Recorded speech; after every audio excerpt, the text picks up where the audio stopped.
My wife told me to act like strangers. I followed her rules at the office party, ended up impressing everyone and landing a consulting deal. It would hurt her career if people saw us together. That conversation happened 3 hours before we left for the event, and I'm still processing how casually she threw our marriage under the bus for office politics. We were getting ready when she dropped this bomb. She was putting on her makeup, looking at herself in the mirror instead of at me when she said it. No discussion, no asking what I thought. Just a command. Like I was some embarrassing relative she had to manage. "Why would knowing your husband hurt your career?" I asked, keeping my voice level. She turned around with that look she gets when she thinks I'm being difficult. "You wouldn't understand the dynamics at my office.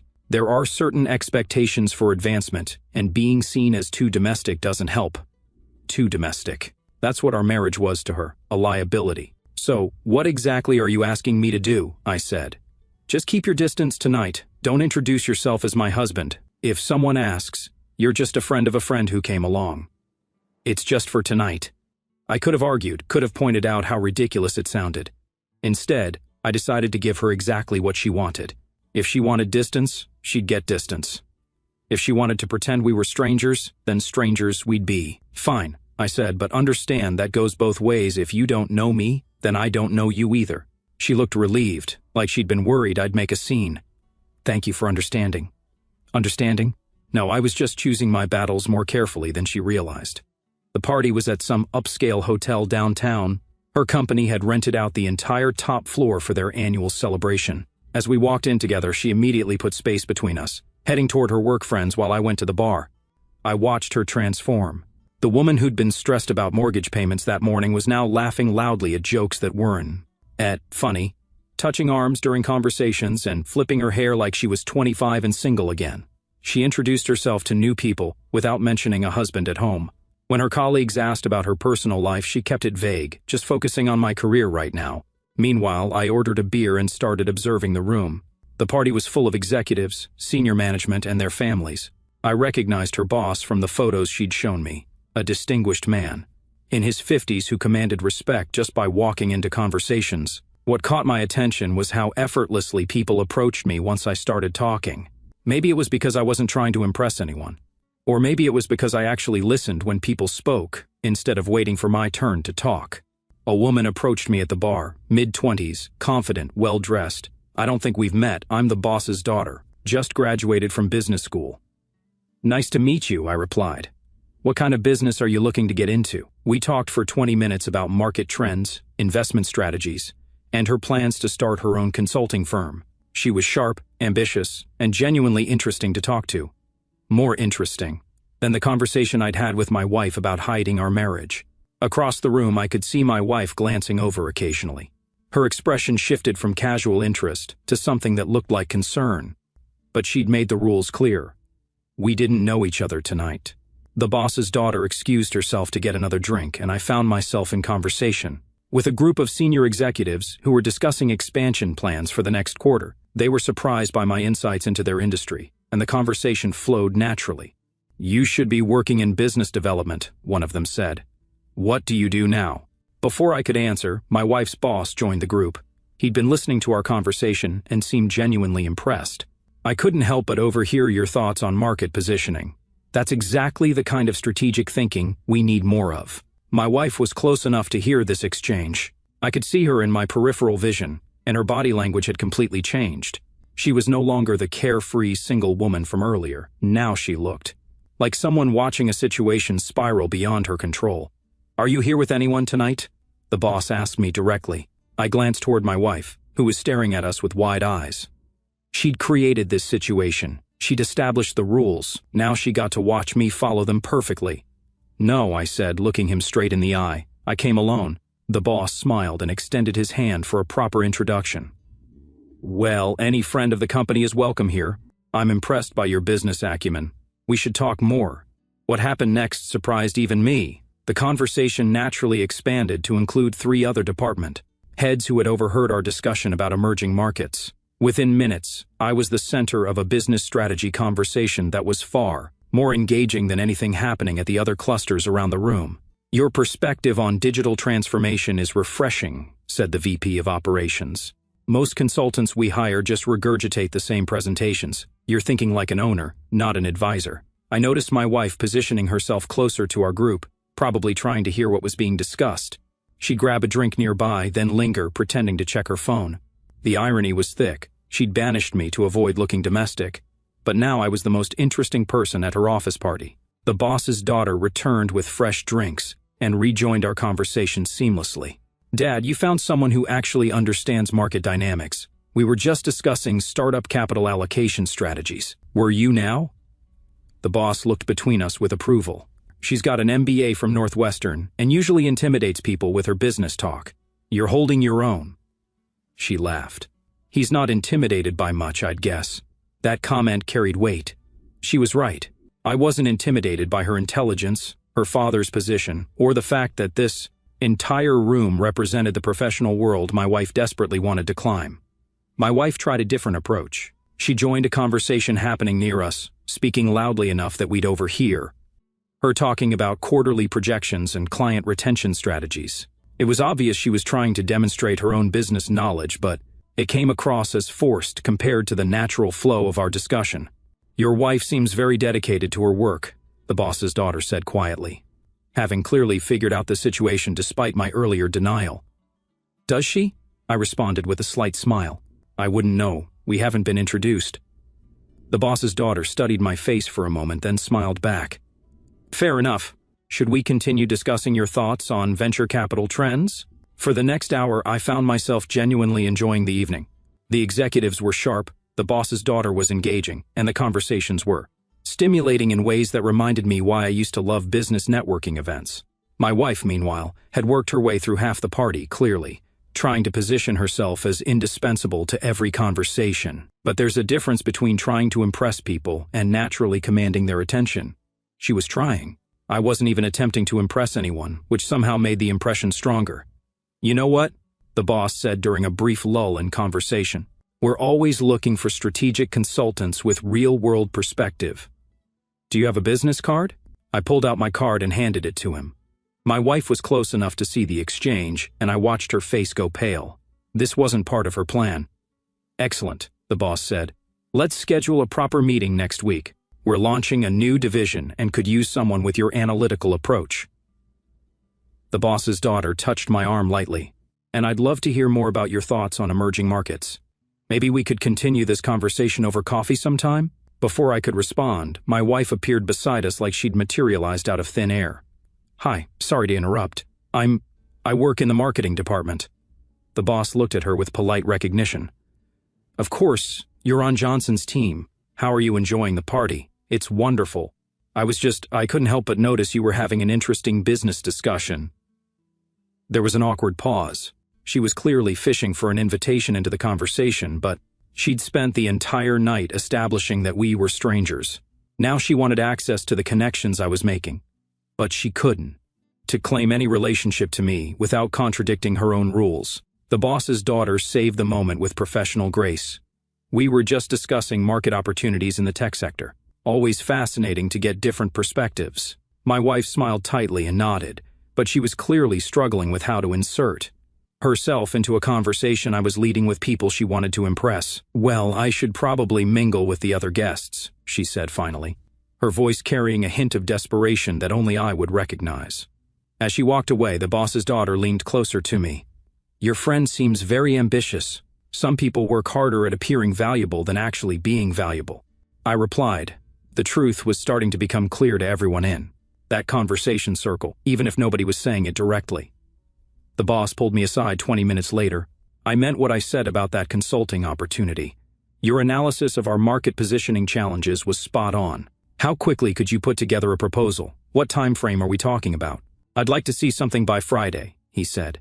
We're making strategic decisions about the new division next week, and your approach could be exactly what we need. This was moving faster than I'd expected. A legitimate business opportunity was developing, while my wife played her invisible marriage game across the room. I can have a preliminary assessment ready by Wednesday, I told him. Perfect. Here's my direct number. He handed me his business card. Call tomorrow and we'll set up a proper meeting. As he walked away, his daughter appeared again. Dad doesn't hand out his direct number to just anyone. You've clearly made an impression. Your father runs a sharp operation. It shows in the quality of people he surrounds himself with." She smiled at the compliment. "Flattery will get you everywhere. Speaking of which, that coffee conversation I mentioned, are you free Thursday afternoon? There's a place downtown that does excellent espresso, and I'd genuinely like to pick your brain about some business concepts." I was about to respond when I noticed my wife approaching again. This time she looked more determined, like she'd spent the last 20 minutes working up courage for something. "Excuse me," she said, interrupting our conversation. "I'm sorry, but could I borrow you for just a moment?" She was looking directly at me. The boss's daughter raised an eyebrow. "I'm sorry. Do you two know each other?" My wife's face went through several expressions rapidly. She'd backed herself into a corner. If she said yes, she'd have to explain why she'd been pretending we were strangers all night. If she said no, she had no reason to be pulling me away from the conversation. "We met earlier tonight," she said weakly. "Actually," I said, looking directly at my wife, "I don't think we've been properly introduced. I'm sorry, but I don't know you well enough to step away from this conversation." The boss's daughter watched this exchange with growing amusement. She was clearly intelligent enough to read between the lines. My wife's mouth opened, then closed. She'd created this rule system, and now she was trapped inside it. I thought, maybe what? I asked calmly. "Did you need something specific?" She stood there for a moment, realizing that any explanation would require admitting she'd lied about our relationship. Finally, she muttered something about mistaking me for someone else and walked away. The boss's daughter watched her retreat. That was interesting. She seemed very invested in getting your attention for someone who doesn't know you. Some people have strong opinions about conversations they're not part of. True, but back to Thursday.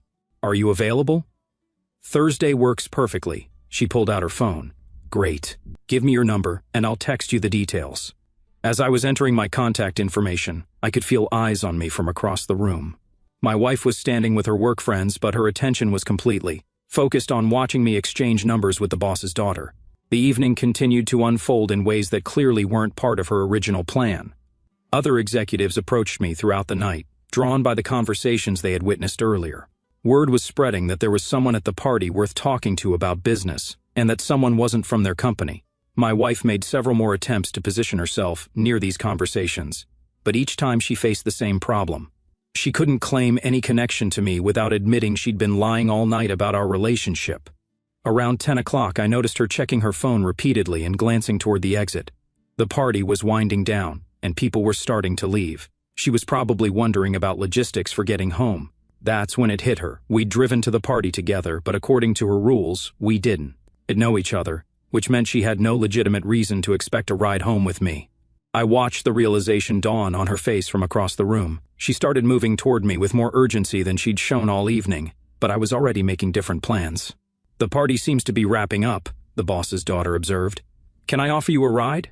My car is in the valet area." "That's very kind of you. I'd appreciate it." As we moved toward the exit, I saw my wife break away from her group and start walking quickly in our direction. But we were already at the elevator, and the doors were closing. The last thing I saw was her standing in the hallway, finally understanding that following her rules meant accepting all the consequences that came with them. The elevator doors had barely closed when my phone started buzzing. Text messages, multiple ones. "Where are you going? We need to talk. This isn't funny anymore." I showed the screen to the boss's daughter without saying anything. She glanced at it and shook her head with a knowing smile. Someone's having second thoughts about the evening's arrangements. Apparently, the rules only apply when they're convenient. My phone rang, same number. I declined the call and put the phone on silent. "You're not going to answer that? I don't take calls from strangers." She laughed, a genuine sound that filled the elevator. "You're committed to this approach, aren't you? Consistency is important in business and personal relationships." We reached the lobby and walked toward the valet station. The hotel was busy with other events. People coming and going, valets, running back and forth with keys. Normal activity for a Friday night. My phone lit up again, this time with a call, not a text. Same number, same decline. "Is she going to keep trying?" the boss's daughter asked as we waited for her car. "Probably, but that's not really my concern anymore." The valet brought around a sleek BMW, not flashy but clearly high-end. She tipped him and held the passenger door for me, which was a nice touch. As we pulled away from the hotel, I caught a glimpse of the lobby through the glass doors. My wife was there, talking animatedly to someone at the front desk. probably asking about ride-sharing options or taxi availability. "So," the boss's daughter said as we merged into downtown traffic. "Want to tell me what that was really about?" "What do you mean? Come on." "That woman upstairs, the urgent text messages, the fact that you came to a company, party alone but clearly have some kind of relationship with someone who works there." I'm not stupid. I looked at her profile as she drove. Sharp features, confident posture, obviously intelligent. She deserved a straight answer. "She's my wife." "Oh," she said, no surprise in her voice. "And she asked you to pretend you didn't know her tonight. She said it would hurt her career if people saw us together. Too domestic for her professional image." "So, you gave her exactly what she asked for." "Exactly what she asked for." We stopped at a red light, and she turned to look at me directly. That must have been difficult. The difficult part was realizing how easily she threw away our marriage for office politics. Following through on her request was actually pretty simple. The light changed, and we continued driving. My phone was still lighting up with notifications, but I wasn't checking them anymore. "Where would you like me to drop you?" "Honestly, I'm not in a hurry to get home right now. Is there somewhere we could continue that conversation about market strategies? Maybe grab a drink?" She smiled. "I know just the place." 20 minutes later, we were sitting in a quiet bar downtown, the kind of place that catered to professionals who appreciated good whiskey and actual conversation over loud music and crowds. "Your wife made a strategic error tonight," she said after we had ordered drinks. "How so?" "She was so focused on managing her image that she forgot to actually make an impression. Meanwhile, you walked in with no agenda except to have genuine conversations, and ended up being the most memorable person at the party." "I wasn't trying to be memorable. That's exactly why you were." "Authentic confidence is rare. Most people are performing all the time." My phone buzzed again, this time a different number, probably a cab company or rideshare she'd called from the hotel. "Aren't you going to check that?" "If it's important, they'll leave a message." She raised her glass to following through on commitments. We clinked glasses, and I realized this was the first genuinely relaxing moment I'd had in months. No tension about money, no walking on eggshells around someone's career anxieties, no pretending to be less than I was to make someone else comfortable. "So, about that consulting proposal," she said. "What's your initial assessment of where my father's company could improve?" For the next hour, we talked business, philosophy, and life plans. She was launching her own consulting firm and had insights into market dynamics that most MBA programs never touch. The conversation flowed naturally from professional topics to personal, ambitions to shared perspectives on leadership and authenticity. My phone had stopped buzzing around midnight. Either she'd given up trying to reach me or she'd found her own way home. "I should probably get going," I said finally. "Of course, but Thursday still works for that coffee meeting." "Thursday definitely works." As she drove me home, I realized something had shifted tonight, not just in my marriage but in how I saw myself. I'd spent months accommodating someone who was embarrassed by our relationship, and tonight, I'd remembered what it felt like to be valued for who I actually was. She pulled into my driveway at 1:30 in the morning. The house was dark except for the porch light. "Thank you for the ride and the conversation. Thank you for making my father's party infinitely more interesting than usual." As I walked toward my front door, her car pulled away quietly. I stood on the porch for a moment, keys in hand, preparing for whatever was waiting inside. The house was silent when I walked in, but I could tell she was awake. There's a particular quality to silence when someone is lying in bed seething versus actually sleeping. The bedroom light was off, but I could see the glow of her phone screen under the door. I took my time getting ready for bed, hung up my suit properly, brushed my teeth, went through my normal routine, no rushing, no tiptoeing, no guilty behavior. I'd done exactly what she'd asked me to do. When I finally entered the bedroom, she was sitting up in bed with her arms crossed, the confrontation pose. "Where were you?" "At the party you invited me to. Don't play dumb." "After the party, you disappeared." I started unbuttoning my shirt, keeping my movements casual. "I went for drinks with someone I met at the party. Had some interesting business discussions." "Someone you met? Who?" "A potential consulting client. We talked about market strategies and professional opportunities." Her voice got sharper. "What kind of consulting client?" "The kind that offers legitimate business opportunities." I hung up my shirt and looked at her directly. "Is there something specific you wanted to know? You can't just leave me stranded at my own office party." "Stranded? You were surrounded by your colleagues all evening, and according to your rules, we didn't know each other. So I had no obligation to coordinate transportation with a stranger." She opened her mouth to argue, then seemed to realize the logical trap she'd created for herself. That was just for appearances. You knew what I meant. Actually, I didn't know what you meant. You said to pretend we didn't know each other. I followed your instructions perfectly. You're being ridiculous. I sat down on the edge of the bed and looked at her calmly. Let me make sure I understand this correctly. You wanted me to hide our marriage to protect your career. I agreed. You wanted distance between us at the party. I gave you distance. You wanted to appear single and unattached to your colleagues. You got exactly that. But now you're upset because I treated you like we were actually strangers. That's not... She paused. You know that's not what I wanted. Then you should have been clearer about what you did want, because from where I sat tonight, it looked like you wanted to flirt with your male colleagues without the inconvenience of a husband nearby. Her face flushed. I was networking. So was I. And apparently, I'm better at it than you thought. She was quiet for a moment, processing that comment. What do you mean? Your boss offered me a consulting contract tonight, wants a proposal by Friday. His daughter and I are meeting Thursday to discuss business opportunities. 3 department heads asked for my contact information. I'd say that networking was pretty successful. I could see her mind racing, trying to calculate what this meant for her position at the company. His daughter? Smart woman, Northwestern MBA, starting her own consulting firm. We had a lot to discuss. You exchanged contact information with her? Business cards, phone numbers, meeting plans, the usual networking activities. The silence stretched between us. She was realizing that her plan to hide me had backfired spectacularly. Instead of protecting her career, she'd created a situation where I was building independent relationships with the people she wanted to impress. You can't meet with her. Why not? Because you're married. I stood up and walked to the dresser, taking my time to process that statement. Interesting. So now our marriage matters. Now it's relevant to my professional decisions. Don't twist this around. I'm not twisting anything. I'm just trying to understand the rules. Tonight, being married to you was harmful to your career, so we were strangers. But now my potential business relationships are limited by our marriage. You can't have it both ways. She got out of bed and walked toward me. This isn't about having it both ways. This is about respect. Respect. I turned to face her fully. You want to talk about respect? You told me to hide in the corner of your professional life, because acknowledging our marriage would hurt your advancement. You spent the evening flirting with colleagues while I followed your rules about staying away.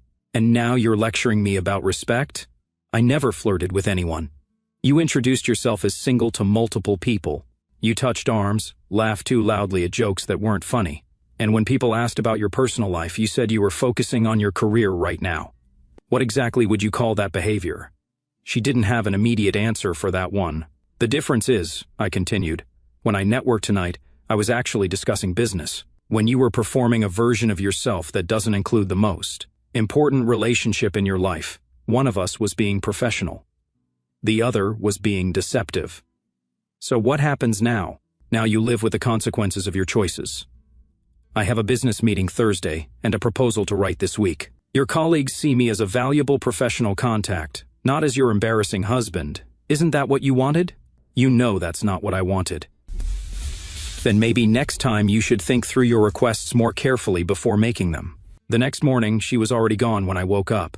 No coffee made, no note, no acknowledgement of the previous night's conversation, just her usual, passive-aggressive way of handling situations she couldn't control through manipulation. I made my own coffee and started working on the consulting proposal.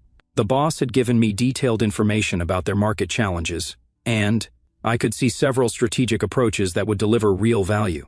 This wasn't charity or a networking favor, it was legitimate business. My phone rang around 9, her number. We need to talk about last night. I'm working on a business proposal. What specifically did you want to discuss? You can't seriously be considering working with my company. Why not?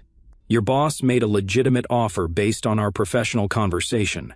Because it's my company, my career. You can't just insert yourself into my professional life. I set down my pen and leaned back in my chair. Let me understand this logic.